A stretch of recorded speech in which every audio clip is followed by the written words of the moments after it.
there's a fucking bug in here, I think. Nobody wants to figure it out. It's moving! It's fucking moving! I told you there's a fucking creature in here. What the fuck is that? Happy New Year, everyone. Back it up. Hello and welcome back, everybody. Happy New Year. It's 2025. We're almost to 2030. How crazy is that? Halfway through. Yes, I'm Lou. And I'm Liz. And today we're going to be reading some more Am I the Asshole? Today I fucked up. And we're going to be introducing a new segment where we get a little bit more personal and we're going to get spooky and share a few stories about our dreams and nightmares with you guys. Yeah, it's going to get a little strange, a little freaky. You know what I mean? Yes. We do plan to begin sharing a little bit more of our personal stories with you guys, so we hope you look forward to that. Our full episodes are available on Spotify as well, so if you can't join us on YouTube, join us there. Also, don't forget to like and subscribe to all of our socials. We have X, Reddit, Instagram, and TikTok. And like and subscribe, share us with your friends and family. And with that said, let's dive right on in. Boosh. Skidoo. Wait, what was that? Skidoosh. So today we have our first new update on a story that we have read previously. So we're going to begin with that. It was a Am I the Asshole post. And it was, am I the asshole for going behind my wife's back and telling her pregnant sister that she's being cheated on? So we do have a new update for this.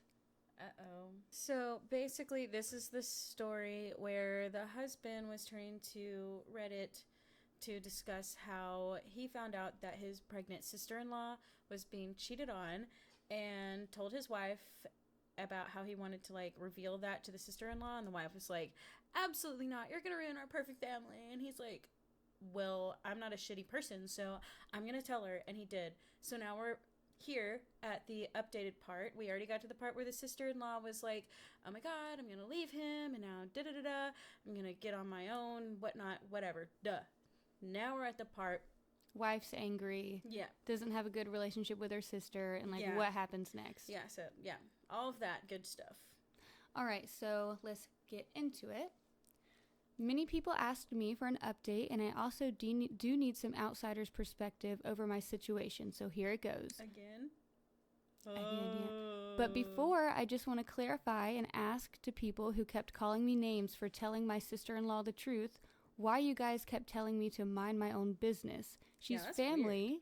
And if families don't look out for each other and help, then who else will? Strangers? And it's not just some harmless small lie from my brother-in-law. It's life-changing. My sister-in-law isn't just my sister-in-law. She's my friend. If I didn't tell her the truth now, then my POS brother-in-law would have just kept cheating and I would lose a friend if I delayed.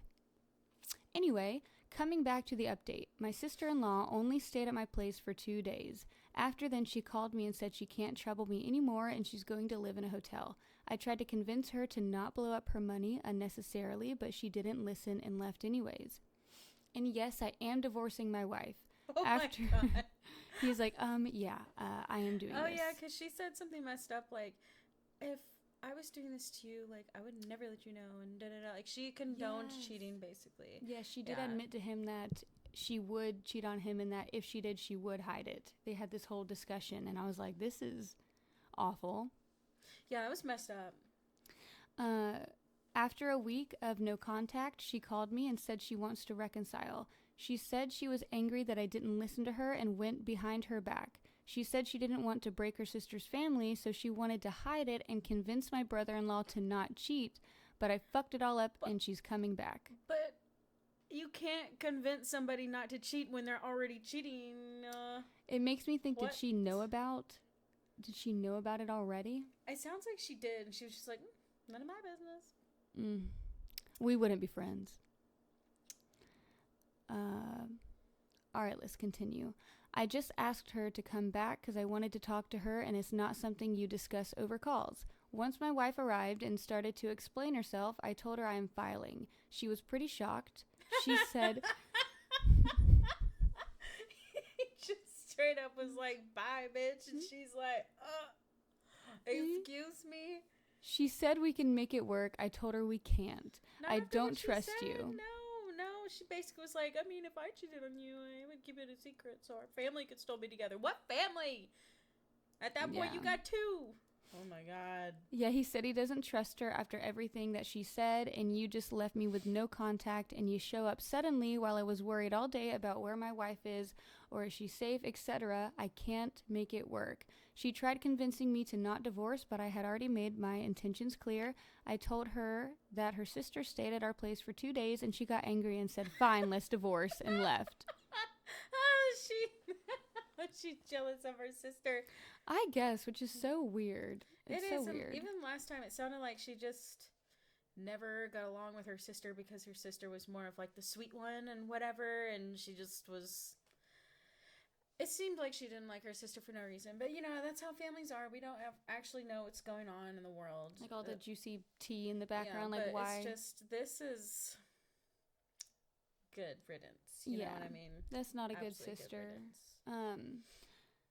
I told my sister-in-law that I am getting a divorce. She wasn't happy about it, but she didn't try to convince me in or out of it. I told her that she can stay with me instead of a hotel. She said it's inappropriate. I just said either you blow up your money and struggle or she can accept my help. So my sister-in-law and I have been living together for the past couple of days, and we discussed about our spouses and their behavior. We both got pretty angry about this all.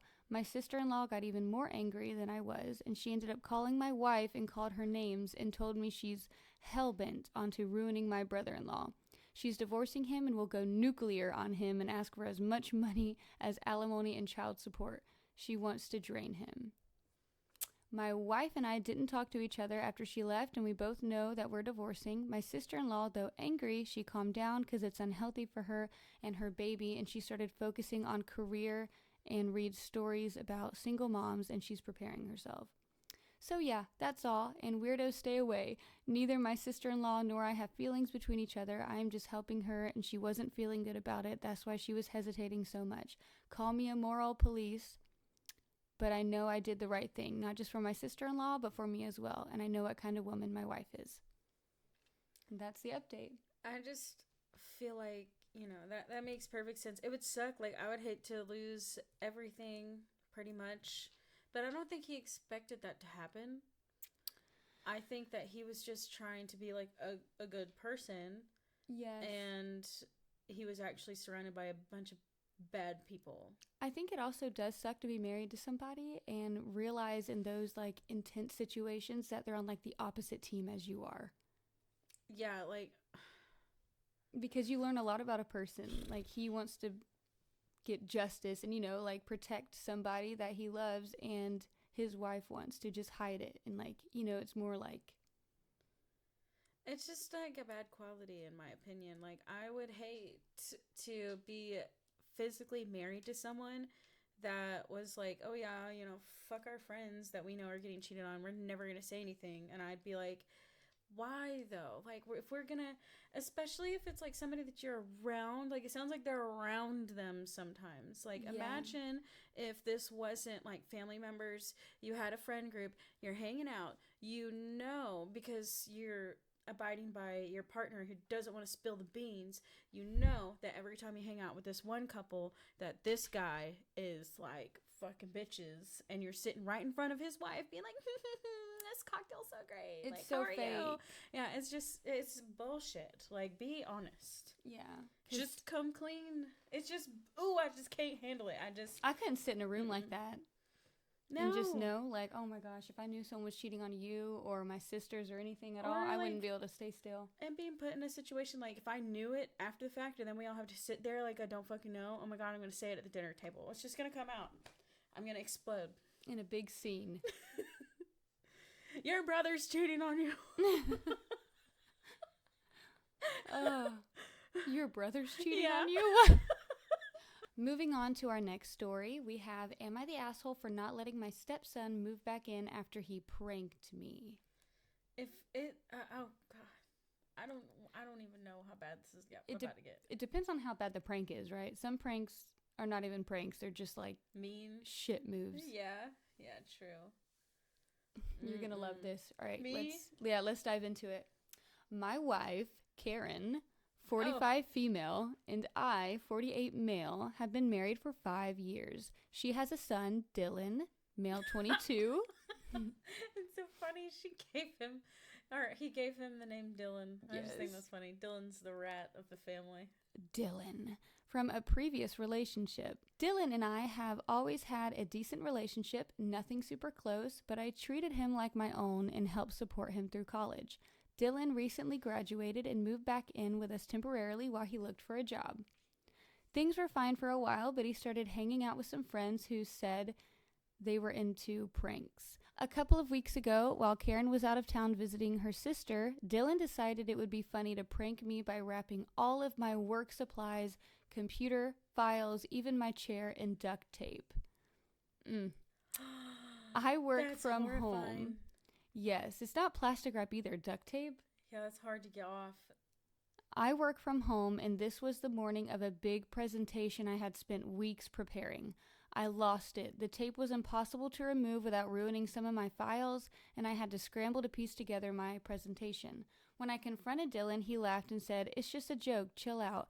I told him that this wasn't funny and that his lack of respect for my work was unacceptable. He brushed me off and acted like I was overreacting.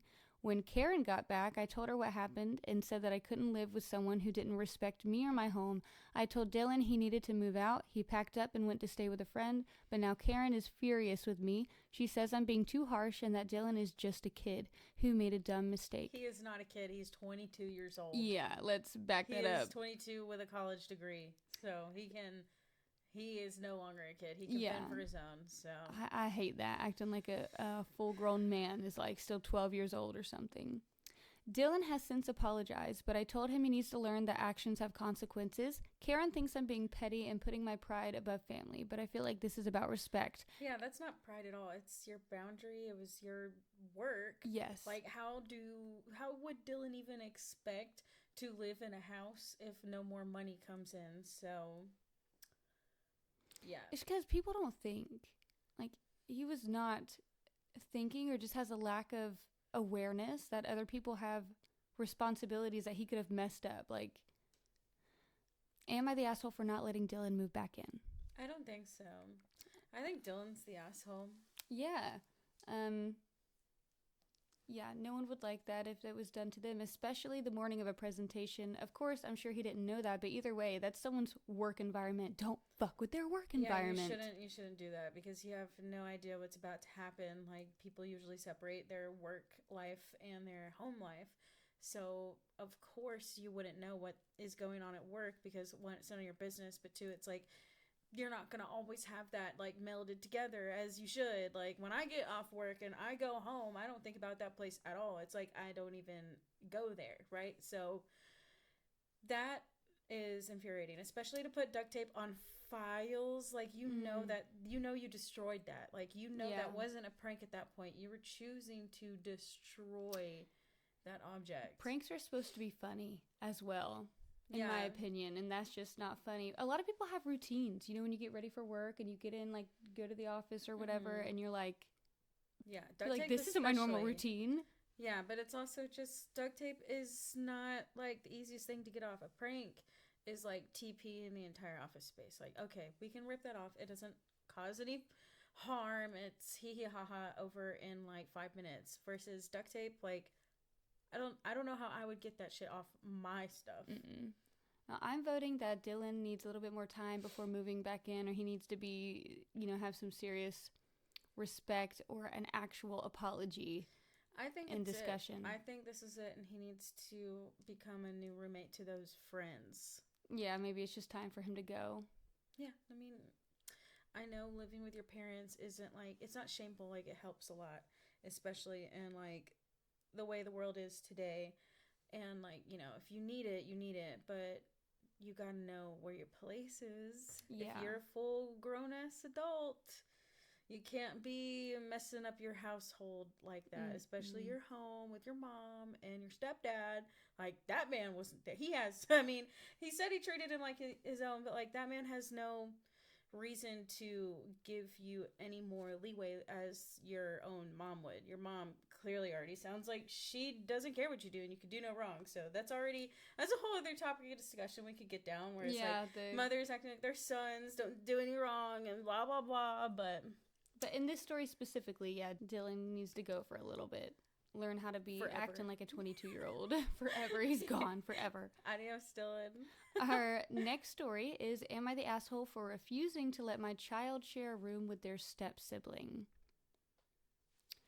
I, 36 female, have a 10-year-old son, Ethan, from my previous marriage. My partner, Dan, 38 male, moved in with me last year, and he has an 11-year-old daughter, Lila, who stays with us every other week. Ethan and Lila get along well, but they both have their own rooms, which I believe is important for their comfort and privacy.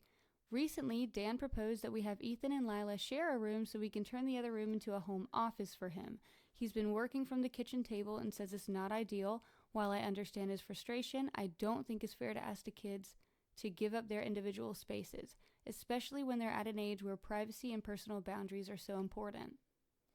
When I told Dan I wasn't comfortable with the idea, he got upset and said I wasn't willing to compromise to make our blended family work.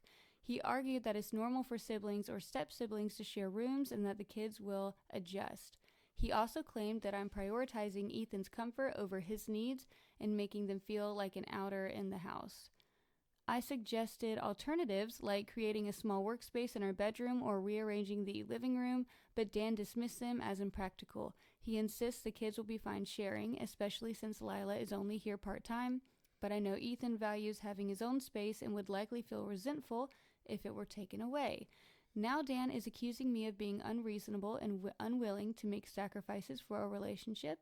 I feel guilty because I want our family's dynamic to work, but I also want to protect my son's comfort and well-being. So am I the asshole for refusing to let my child share a room with their step-sibling to make space for a home office? I don't really think so. They're opposite genders. Yes. I feel like it gets... I hate to say, like, oh, I'm assuming, and, like, people assume that stuff, but, like, it's the whole reason why, even in school, they separate genders around this age group, and pretty much all the way until you leave school. Yes. Even college and stuff, like, boys and girls don't share the same dorm rooms. There's certain ones that, are blended, sure, whatever, but you have to sign up for that. Yeah. I also agree that's around an age where past that age, they're going to be needing more privacy more and more. They're opposite genders. That's just going to be uncomfortable for both of them. And so is it the son who lives there all the time? Mm-hmm. Okay, so the daughter is whose? It's his daughter, it sounds like. Yes. Mm-hmm. So he is fine with his own, like, just choosing for his own daughter? Yeah, I guess it's choosing maybe... that she would be okay with sharing a room with a boy at 11 years old, mm-hmm. when she's likely, they're both about to spring through puberty and everything. And he's getting upset at his wife, but also he's the one prioritizing his own home office comfort over the children's and privacy. If he wants to do the battle of the kids and who's prioritizing whose child, he's technically prioritizing... Well, I'll take it back. He's not prioritizing any child with that. He doesn't care about his daughter's comfort or the son's comfort. He only cares about having an office with a door on it that he can close and do whatever he wants in there. Why do you want your own separate room?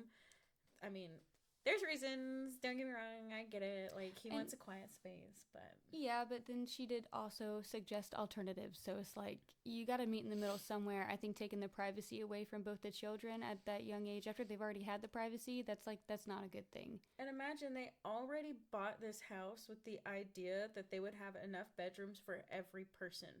Mm-hmm. So this was already been predestined before this moment happened.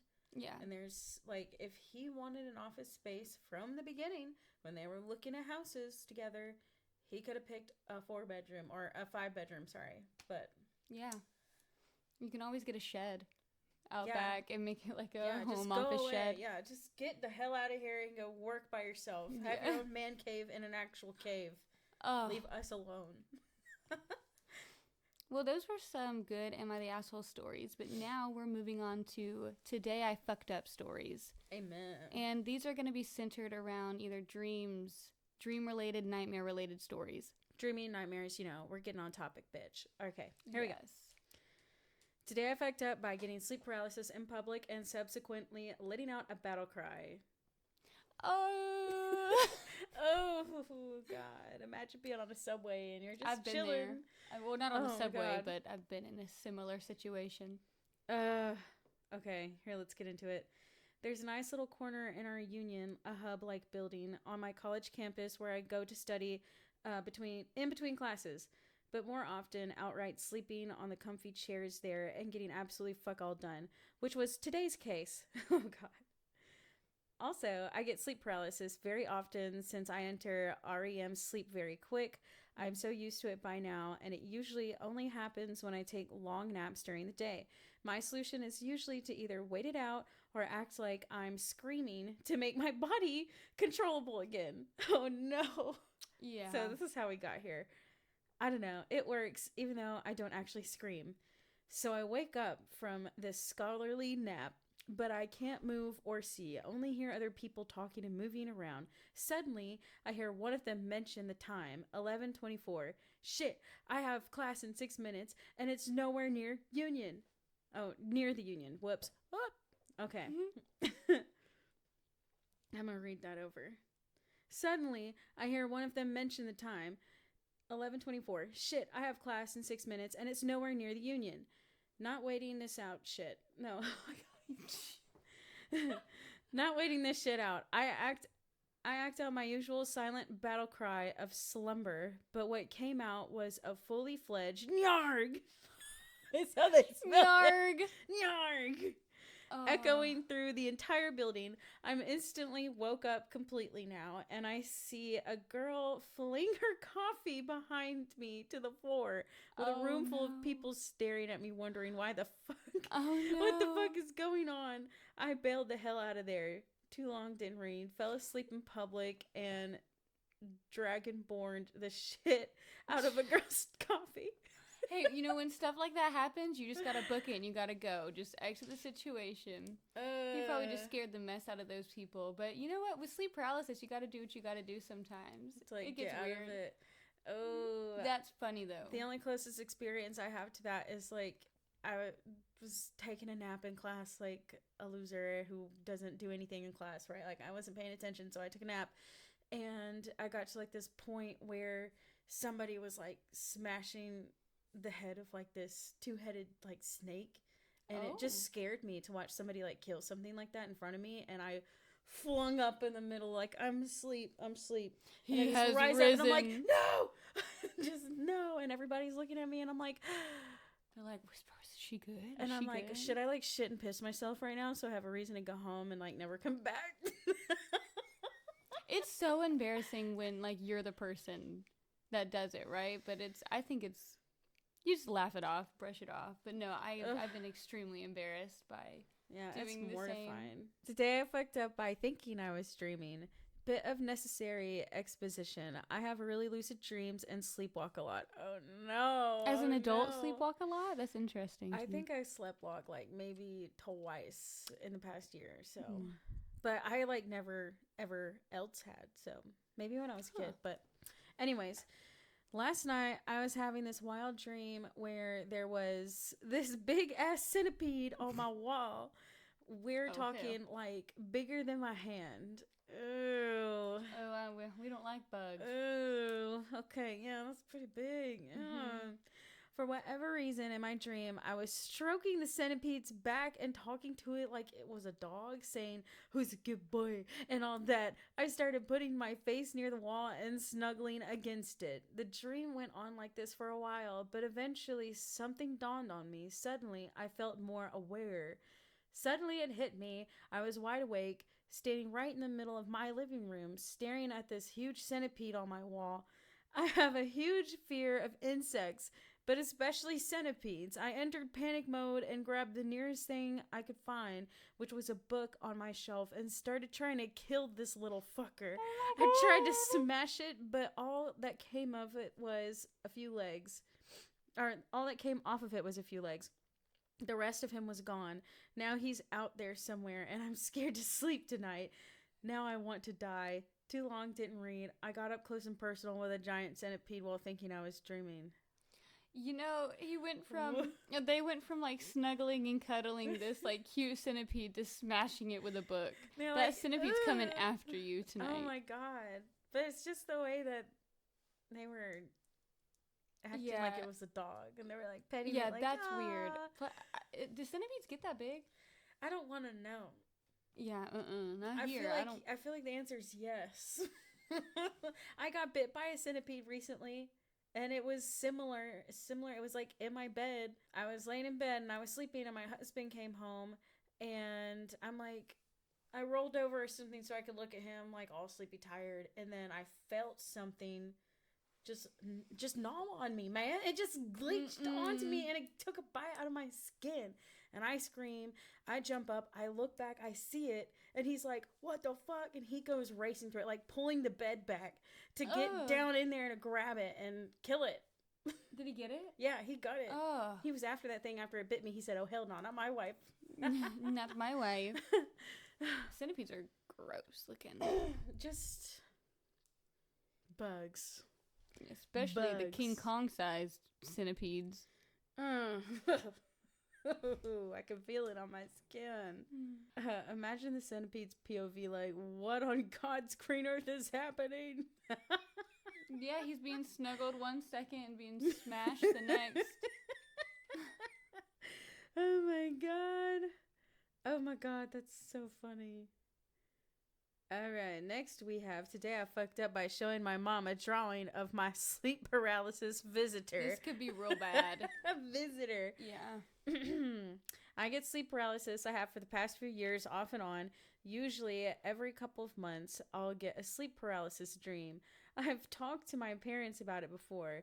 The fuck up is not that they know. Okay, alright. Okay. So what is then? The fuck up is that I decided to try drawing what I saw over my bed last night and then sent a picture to my mom. She's gonna be like, it's a demon! Oh my god. Imagine you do all of this and they like throw you in a church and you have to like go through an exorcism. Like, I'd be pissed. I'd be like, Google. I'd be like, alright, it's time to put on my best performance ever. I guess best just not to draw what you see, but then... Now, my parents are... Here it comes. We were predicting it. Yes. Now, my parents are hella Catholic. Like, homeschooled for 6 years and went to church every day Catholic. Like, when things go bad in life, my dad wholeheartedly believes it's the devil actively attacking us. So we lose our faith. Which explains their reaction when I showed them this. There's an actual picture attached to it. Oh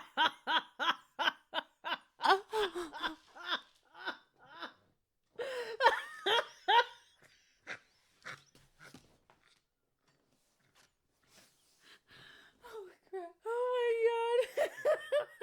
I would be mad because my child drew something so badly.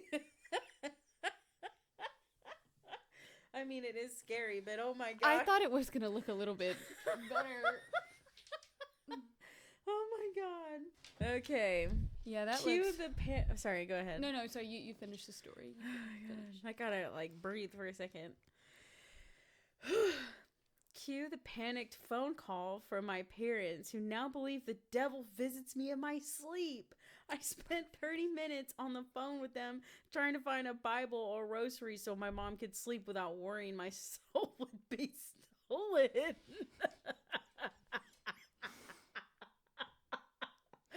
That is so funny. I'm so sorry. This is just beyond hilarious to me. They want me to talk to a priest and get my house blessed and use holy water every time I enter. The next time I visit them, I may end up in an impromptu exorcism. Wish me luck. Wow, we really predicted that. Yes. Oh, and all that's gonna do is make his sleep paralysis visitor worse looking. He's gonna be even freaked more out about it. Like splashing him with holy water every time he's about to go to bed. They're like, oh my god, he feels it. He's like, ah, oh my god. Too long didn't read. My mom thinks the devil visits me at night. Today I fucked up by trolling myself through a dream while I was sleeping. This looks like it's a long one, so Mm-hmm. we'll get through it. So almost 9 years ago, when I was an 18-year-old lonely fuck, I met this girl of my dreams through a dream. Oh my god. Oh no. This is already at a creepy level I don't want to be at. Her name was Mariana, and I met her through a weird as fuck nightclub located in a distorted version of a local shopping mall in my city. The actual shopping mall exists IRL, but it doesn't have a weird as fuck nightclub. That's the dream version. Okay, thank you for the specification. Wow, this is very detailed. Okay. 9 years ago, I had gone to that nightclub in the dream because I was lonely. I was dancing by myself, enjoying music so much I actually began to be happy and forget my sad life. Aww. Suddenly, this random girl and I locked our eyes and a rush of feelings came over me. Oh, God. They fell in love. At first sight, without uttering a word. I was in such a euphoric state of mind that I instantly went up to her and talked to her. She was called Mariana. Is that what I said earlier? Mariana. Marinara? Marinara? I think so. We had a lot in common. We both fell in love right there and then. Oh, God. Okay, at least it's a dream, right? All right. I couldn't believe how good I was feeling, and she really liked me. I felt this vibe over me, like she was my soulmate. Gave her my phone number, and as I didn't have my phone with me in my dream, told her to message me, and then I had to leave since I was starting to wake up. Wow. Of course, I woke up right after, like a little kid who hides dream candy below a mattress to see if they can find it. Or IRL, after waking up, I checked my phone. No message. We're breaching a level of psychosis here. Yeah. Wait, he's in the dream, right? He never left the dream. No, this is him waking up and he goes to check his phone. I guess like after dream confusion, you know, when you think something might be real. No message. I was heartbroken over a dream 9 years ago. That's how it ends. 9 years ago. Over the years, I would have many dreams in which I was standing right outside the nightclub and could see her from far away. But as soon as I tried to enter, I would wake up. I'd always feel incredibly frustrated and heartbroken. Why wouldn't she message me? The love felt incredibly real for a dream. Eventually, I stopped dreaming about it. Tonight, April 27th, 2022, after almost a decade, I met her again in another dream. Oh my God. For some weird ass reason, I had just escaped a slaughterhouse full of psychopathic killers who had just stripped me naked and wanted me dead. The slaughterhouse was part of a distorted version of a local shopping mall, which was strangely familiar to me in the layout for some reason. Probably because they said that's where they saw the nightclub. Anyways. Running naked in full-blown panic in the middle of a crowded shopping mall, I was looking for some place to hide or steal some clothes or whatever, something to rid me of this panic. And that's when I find her, a very dark, familiar-looking nightclub where I could easily hide my nakedness. I had almost forgotten about what entering the nightclub meant to me. Okay. Oh.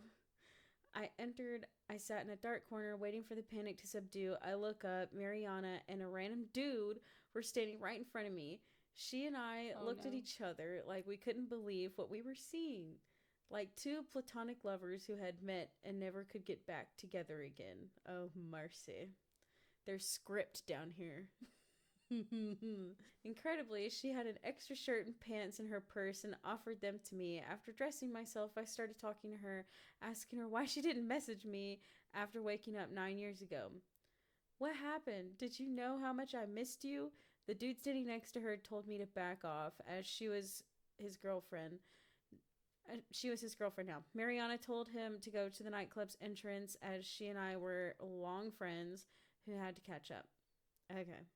I mean, it is a dream. We talked a lot. She told me I gave her the wrong phone number, and she was heartbroken. I never answered. We hugged, and we even kissed. Her touch made me feel like I felt 9 years ago, completely awestruck, like I had found my long-lost soulmate again. The girl of my dreams, even though 27-year-old IRL me is a lot less lonely than my 18-year-old version. But I started to feel it. the draw to consciousness. I was beginning to wake up. Oh my God. His long lost love. I quickly told her my correct phone number. I'm waking up. You gotta add me, message me this time. Don't leave me. Interestingly enough, I was looking at her phone number when she was adding me. She already had me added, and her contact list was almost full. The number I gave to her 9 years ago was the correct one. Weird, I thought. Probably some dumbass dream mind effect. LOL. This is all about so to give crazy. me a mind fuck because this is. So I hugged her for the last time. I told her I'd be back all nights, right to this club. This is written a little weird. It sounds like he's just trying to say like he's gonna come back. Okay. In case she got my number wrong again. She told me the same. We were so obviously meant for each other. It hurt. I ran from the nightclub, entered the bathroom. As I feel the dream fading, I started to subconsciously pray. She had messaged me after waking up. I meet an old friend in the bathroom, a friend that died 7 years ago, IRL, in a car accident. I hugged him, told him everything, how I met this girl at the nightclub, who I met almost a decade before, and how she broke my heart, but it was a mistake. How I tried for years to meet with her again, but couldn't. How we were meant for each other. His face turns from a smile to a concerned expression. Is she called Mariana? He asked. I was like, how did you know that? And he said, she is a well-known scammer, bro. She loves breaking hearts. My friend says, you gotta move on. As I actually begin to wake up, my heart starts getting broken again. My world falls apart. My hope is undone. I finally realize it. This girl scams lonely idiots arriving from many dreams dreamt by many people in this nightclub. She baits them into believing her to be the one and then abandons them as they wake up. She brings an extra pair of clothes with her just to have a conversation with naked dreamers. Guys. She had correctly added me 9 years ago and had a shitload of contacts getting emotionally scammed. She was in the middle of scamming a random dude when I had just met her. ... It's literally right there. I woke up. Yeah, we're almost done. Please let me finish this. Please let me escape this hell right now. I woke up from this dream 2 hours ago, and my mind right now is a mix of disappointment and awe. I'm disappointed that the whole experience was an elaborate prank, but also astonished that my brain has the capacity to troll itself. I stood up in my bed for like 15 minutes trying to process what just happened, how my brain literally preyed on its own loneliness and pranked itself. Too long, didn't read. Met the girl of my dreams through my dreams. She was a scammer. My brain pranked me. I think somebody has schizophrenia and they don't know it yet. I was gonna say, I think Mariana's a stripper. Oh, my God. I thought it was gonna end crazy, like he actually got a text, or like from he texted someone. himself. Yeah, or like that. That would have blown my mind. I had so many questions if that were to have happened. But obviously, this is just a dream. Someone's subconscious wanting to meet their soulmate, and the brain can do crazy things. We know that. The first and most liked comment is, wow, what did I just read? Yeah. That was something. But I know what it's like to have like a dream where everything's like real. Yeah. Or you're living in another life, or you meet someone in a dream, you feel like you know them, and you wake up and they're just gone. It was like someone you completely crafted in your own imagination. It's crazy. Well, after reading all of these little dream situations, I know we were going to talk about a few of our own. It's funny that we're on the topic that we are right now because Lou is actually a sleep paralysis sufferer. Yes, I have chronic sleep paralysis, and we were going to touch on it a little bit today. I was going to share just a few stories and when it first started and my personal experience with it. I do want to make sure I say this is only my experience. I don't want to craft an image of sleep paralysis out there for everybody, that mine could be completely different than other people's experiences. And Lizzie also has some crazy dream experiences that she wants to share. Constant and chronic vivid / lucid dreams. It's like I don't sleep. I go to sleep and it's like I'm in a movie or something. It's just constant. My brain never stops. And it's funny because through sleep paralysis is how I can enter my lucid dreaming. It's not all the time, not near as often as you. But through sleep paralysis is when I can sort of craft my own dreams. I feel like one is kind of like a gateway into the other.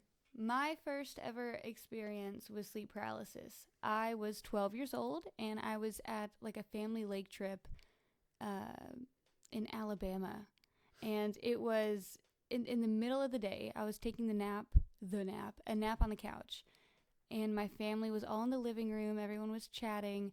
I remember falling asleep, and then I remember waking up, but I couldn't move and I couldn't open my eyes, which at first was really terrifying to me since I could hear their conversation going on right around me. I can't remember now what they were talking about, but they were just chatting.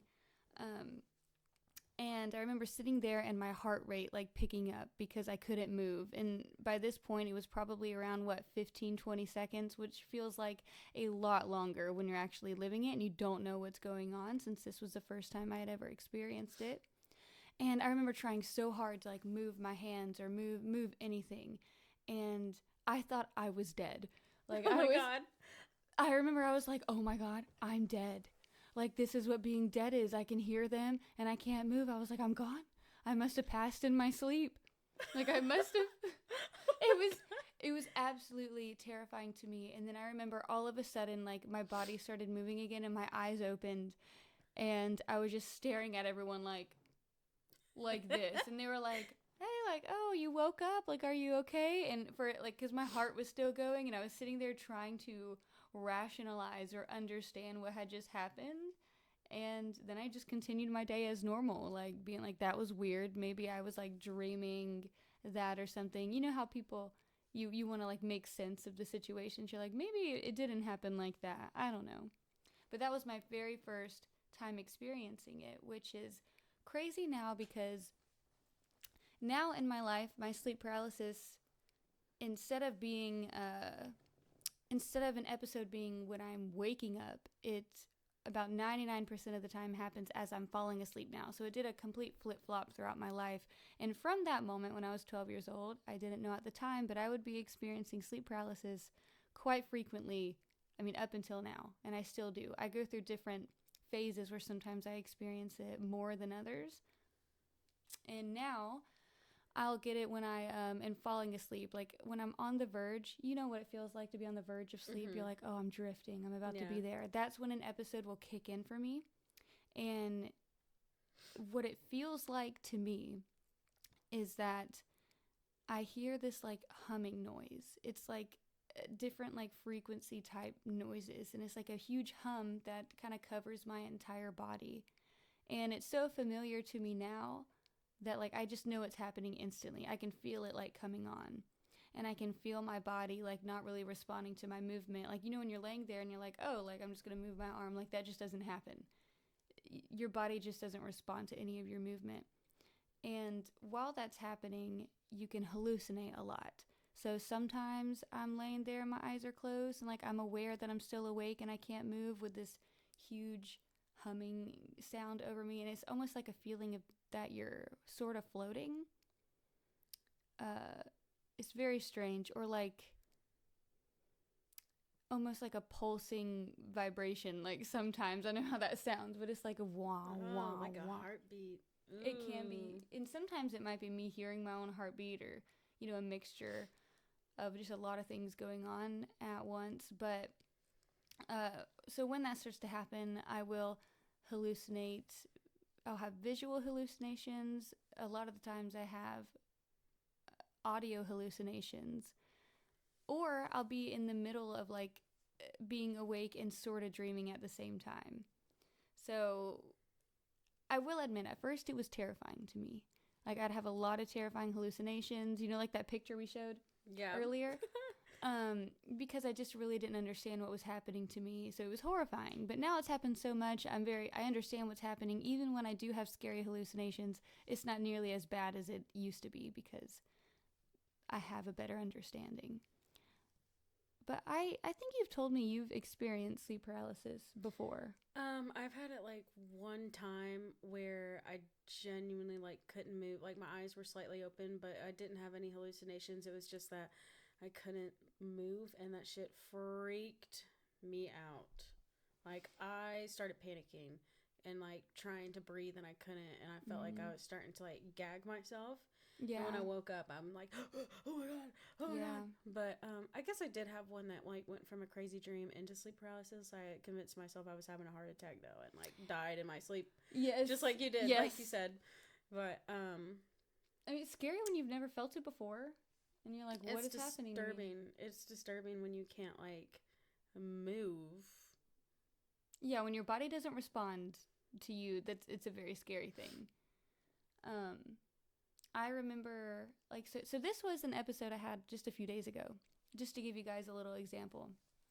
So I find it really annoying that it happens as I'm falling asleep, because it'll disrupt, like, my sleep. I'll be so frustrated that I can't move, or that it's happening, that I keep trying to wake myself up, and then I can never get to sleep because I'm in this cycle of sleep paralysis happening over and over and over again.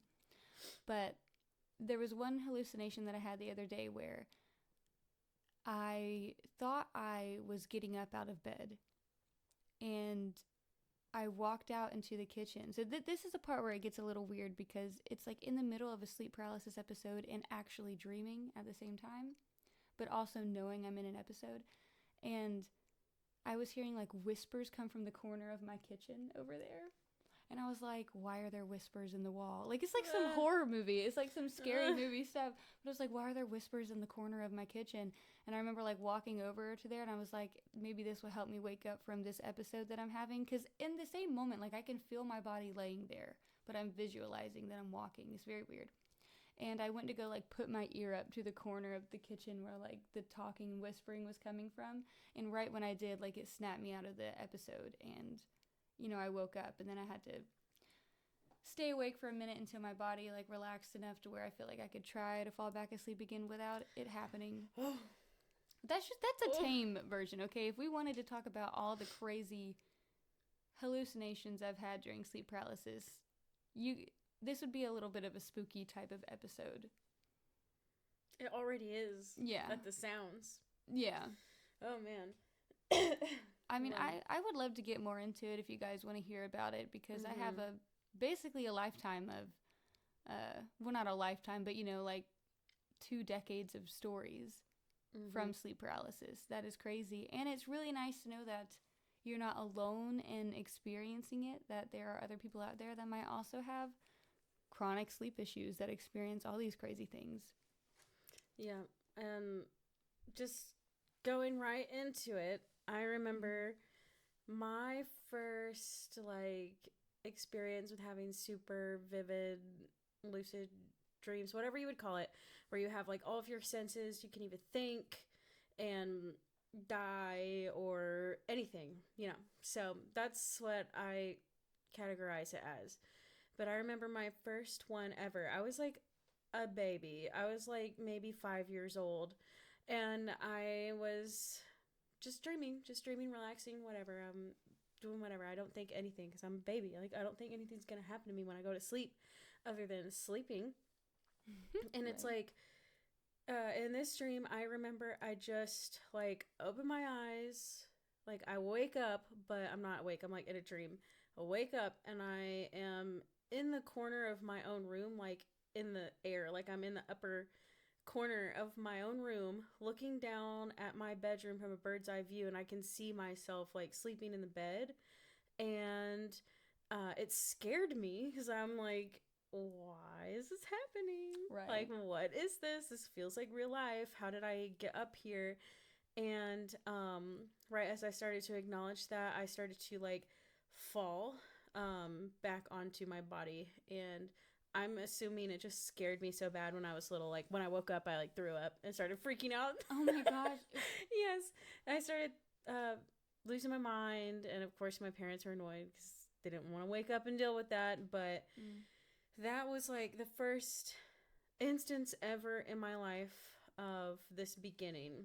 And I never really paid attention to it being as consistent until I was probably a teenager, that's when it started to really like take off, and I started having more like disturbing dreams, more nightmares than good dreams. And I mean, the first one didn't sound too pleasant, if I'm being honest, but usually they do feel like nightmares and they're not enjoyable, or they bring me to a point of such emotional distress that I will wake up in a panic or crying, or I'll just jolt awake and I'm like, okay, well, I guess I go back to sleep, or I'll get too anxious to where I don't really want to go back to sleep.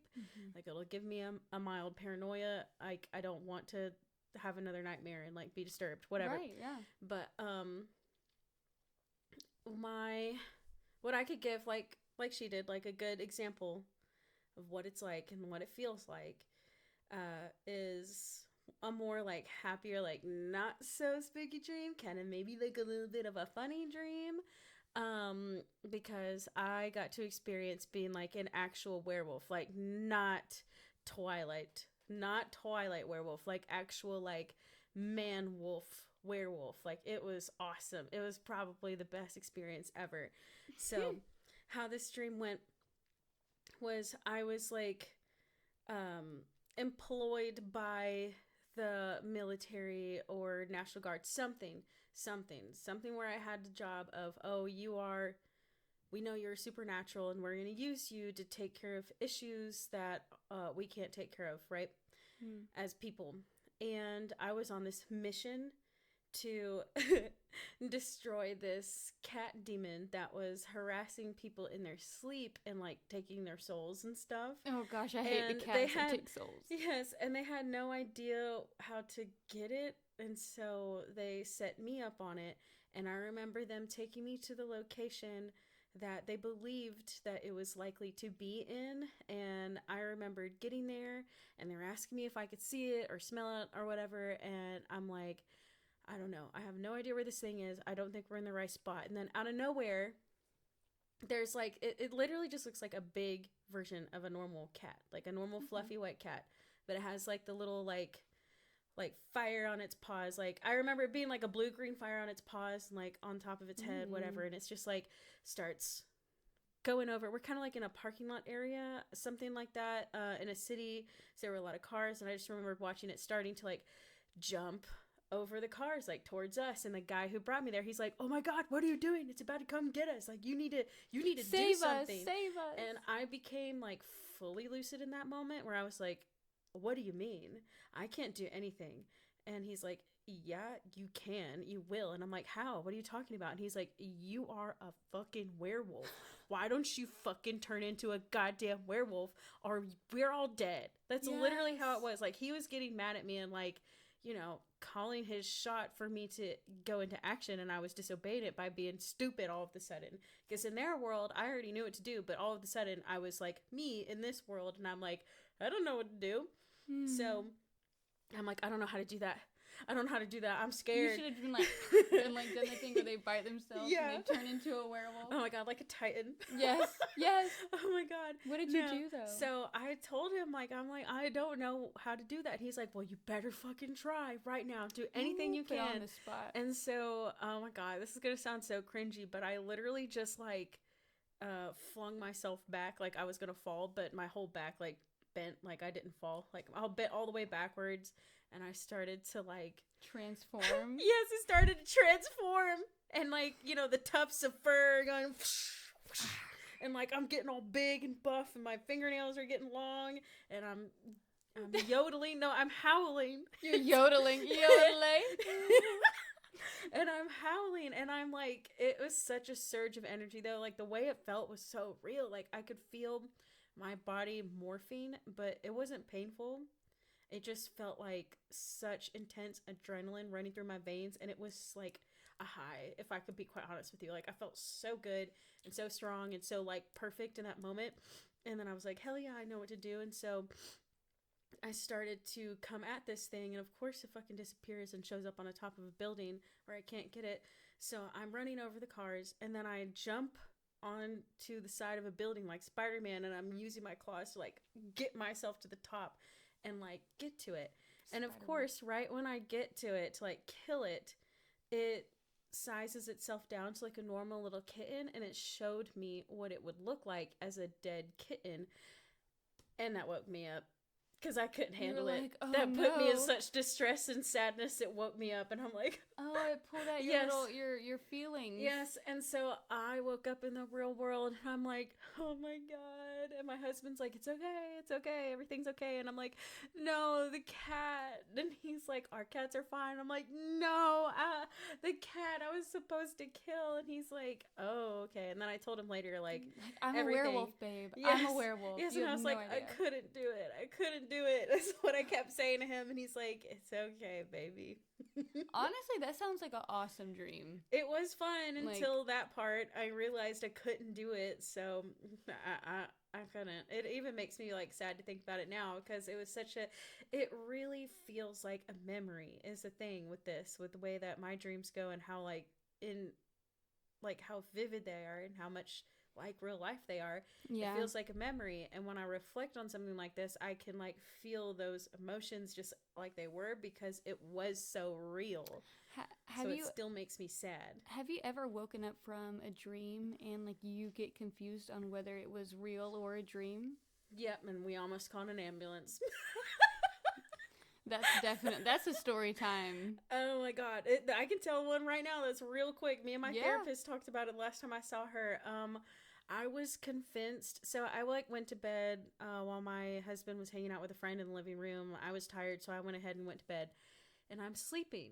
And in this dream, I dreamt that I woke up and saw my ex-roommate standing at the edge of my bed, like clear as day, like as that roommate looked, just like holding a gun like over me, like just waiting for me to wake up so they could shoot me, right?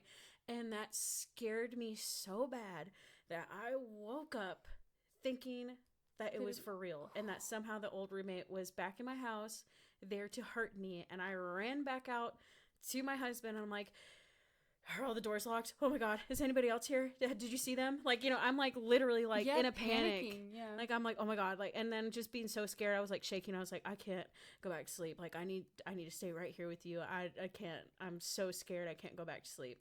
And that started like, not to like get weird, but that started like a few nights of me not being able to sleep properly, because I was so scared to like have another nightmare like that, because my brain, it was hard to convince myself in the early stages of waking up that it was just a dream. Mm-hmm. And that's a part of having these kinds of dreams that is the difficult part, is being able to just accept the fact that it is just a dream and it is nothing more. Like, and maybe it is, if you believe in endless possibilities and endless universes, and the idea that we could connect to it when we dream, sure. But I just have to tell myself it's just a dream, or I'll go crazy. Yeah. That's just how it is. Your brain can do wild things, but I think you and I both, we've had some, dreams, hallucinations, whatever you call it. They can just be so vivid and intense that you get confused yourself. Or just torment you emotionally. Like, yeah. I've mourned over, like, I've had a mourning process over, like, sad-ass dreams that I've had. And like this cat thing, like I just told you, like it showing me what it would look like as an innocent little kitten. Yeah. Like that's sad, and I was sad over that, and I was sad thinking that I would have to do that. So, because it's so real, it's a real mind fuck on your emotions and your state. Your dreams are like testing out your own morals and like and also just trying to see how far we can go before I actually am in the padded room, because that some of them do drive me crazy. Really, really crazy. We should probably start making like a journal of these and just start having story time for like our craziest dreams. I've been writing more of them than not, because I've had so many. It's hard for me to just like look back on them all the time as memories, but of course there's the one that like stick out and I'll never forget. Right. Liz is an incredible writer as well. She's been doing it for a while, but she always writes. It's just the way that she writes. It's just beautiful and it flows together really well. And so maybe one day I'll convince her to share some of her, stories with you guys. Even if they're just your dreams, like if you write them down or anything like that. Yeah, and I have, like, there's one right now which we will have to, like, have on another day, because that one, I have to mentally prepare myself for telling that one. Yeah. Oh, God. We've gone a little bit longer today, so we're definitely going to have to wrap up.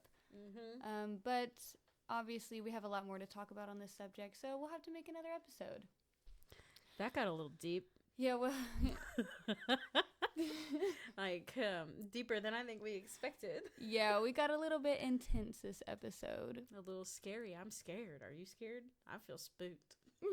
I mean, think about it. What are the odds that you'd be a sleep paralyser and I'm a lucid dreamer? I don't know. It's like some people are just... I think if we were two pieces in a puzzle, we fit right next to each other in that puzzle. You know? You're the one laying there, still as a board, unable to move, and I'm in the corner. Yeah. Wondering what the fuck's happening. I'm just as scared as you are. Yeah. You see me, I see you, we're both scared. Yeah.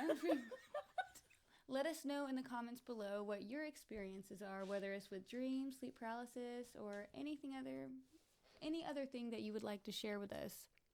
Comment it below. We'd love to read everyone else's experiences. You can share your own full stories on our Reddit. We hope you all enjoyed listening to this episode, and go ahead, subscribe to our channel, and we'll catch you at the next one.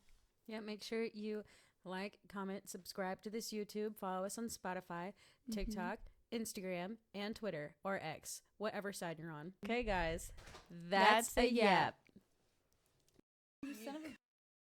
What a... Why the f*** did you come in here and now it smells like Taco Bell? You gotta get him out of here. He smells like Taco Bell. Who the f*** got Taco Bell? I smell Crunch Wrap. Oh, no. If you forget anything, I will at least be like, don't forget, there's a creature in here. Where? What is that? Isn't that moving? I thought it was moving. I don't think so. Ain't that moving? I don't think so. Get the man. Man. Get the man. Mason. There's a fucking bug in here, I think. Nobody wants to figure it out. It's moving! It's fucking moving! I told you there's a fucking creature in here. What the fuck is that? What the fuck is that? We're filming. What the fuck is that? It looks like a worm. Get it. Oh, that's a silverfish. Just get it. Oh, it's a silverfish. Don't you get it delicate? Yeah, kill that thing. Hell. We could have called Tarzan in here to handle the bugs because the bugs ain't no... I ain't fucking with that. Thank you. I ain't fucking with no bugs. Imagine if that thing came over here. Silverfish. Yeah, I don't even think they moved that fast. It was we were watching it move. What if it could fly? It would. Yeah, that's over. I heard they crawl into your ears. Please don't fucking say that. I've heard they crawl into your ears and mouth when you're sleeping, so I don't mess with them. See, mouth I can handle more than ear, because ear I feel like something could get stuck in there. I don't want to handle forever. either of them. I don't want it to crawl into my ear, my nose, my mouth, nowhere. What if it like starts chewing on your eardrum? You're deaf. Ooh, I read that fact where it's like, 6 spiders crawl into your mouth like per year on average, while you're sleeping. If you something like that, I swear I read that somewhere. If you swallow a brown recluse, do you think that makes you immune? You want to test it out? No, I feel like the moment that thing digests, it's over for me. All of that poison's going through my veins, and instead of Spider-Man, I'm getting hospice care. I've never been bit by a spider. I've never been stung by a bee, a wasp, anything. Only a jellyfish. The first bee I was ever stung by, I ate. So... Like it stung.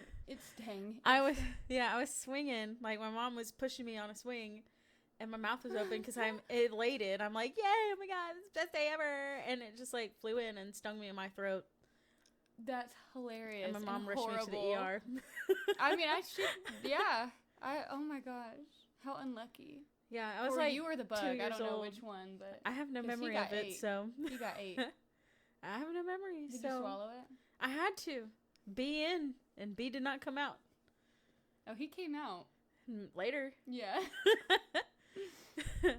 But no, I was like really little, like probably still in diapers. Yeah, that would have terrified me. I would have been afraid of them for the rest of my life. Like anything that could sting. I'm not allergic, so I mean, in general, I'm fucking scared of bugs and bees and shit. You know, there's the safe bugs like roly polies, ladybugs, roly bullets. There's safe bugs like roly polies, ladybugs, butterflies. Yeah. stuff like that. Sometimes, but not always a dragonfly, because those motherfuckers bite. Yes. Yes, they do. Thank you. I'm scared of those things. They fucking always have bite. to land on my kayak and sit there with me while I'm kayaking, and it freaks me out. And down here, because we live in fucking bumfuck nowhere, goddamn horseflies in the summertime are also a menace to society. They're getting bigger, too. It's disturbing. I saw one get on my car this past summer, and I looked in its eyes. I could look into its eyes. Yeah, they have some freaky eyes. And Patrick was like, what is that? What is that? Is there a hornet? What is that? It's a fucking horsefly, and it's massive. Probably came from the goats behind us. Remember they swim, or not swim, but they would land in our heads when we were swimming? And we would have to hide under fucking water, and then they're ruthless. But, like, I remember we would, like, pop up and down, like, because it would not leave us alone. Mm-hmm. Do I look like a fucking horse to you? No, bother somebody else. Is that why they're called horseflies? Because they fuck with horses, yeah. Well, they fuck with a lot more than horses, because they would come after us nonstop. I've never been actually bit by one, but it terrifies me to ever be bit by one, because I heard it's fucking painful and annoying. Yeah, no, me too. Let me get all my fucks out before we start. Fuck. Fucking goddamn fucking, you goddamn fucking nestle. Do you remember the cow ants that we used to see all the time? Oh, the little red and black ones, and if you step on it, it screams? Yes. Yes, where did those go? Oh my god, I think we're just not outside anymore. Like, we used to be outside a lot more than we are now. I don't know. I've been swimming. I haven't seen one of those in a while. The swimming pool that you go to is completely sealed off in concrete, so I don't expect you to see. That's where I would see them. Ew, that's scary. You look it up. Google cow ant. All right, let's see this. Cow ants. Yes! These those things. vermin, they used to scare the fuck out of me, and they'd called... move super fast, and you couldn't just step on them. They wouldn't die like that. You'd have to, like, really do some shit to kill them, and they'd scream. I think they're a type of wasp. No. A velvet ant is a type of wasp, but a cat they are velvet ants. The things we called cow ants are velvet ants. Yeah. Oh, they're cow killers. They can kill a cow? What? Oh. What the fuck? Beware the cow killer ant. Oh my god. Yeah, I just remember being told when I was younger that those things suck and to never get bitten by one because they really hurt. And my dad also told me that cockroaches scream when they get squished sometimes, and I used to not believe it until, like, you know. They do? Shit. Yes. Sometimes they scream. Ew, yeah. Oh, I'm gonna have to see if they're still around because I haven't seen one in a long time. But apparently they're parasitoid. What does that they're fucking mean? They're a 3 out of 4 rating for pain. Oh, thank God we never got bit by one. Mm-hmm. That would have been the end. Our friendship would have ended. I'd be like, our friendship. Fuck you in your house with goddamn cow ants. How'd you let me get bit by one? I remember, like, the most painful thing that ever happened to me at your house, though, and I'll never, ever forget. I got, like, a fragment of a leaf shoved up under my nail, and it stung, and it hurt, and it, like, hurt so bad I couldn't, like, stop wailing about it.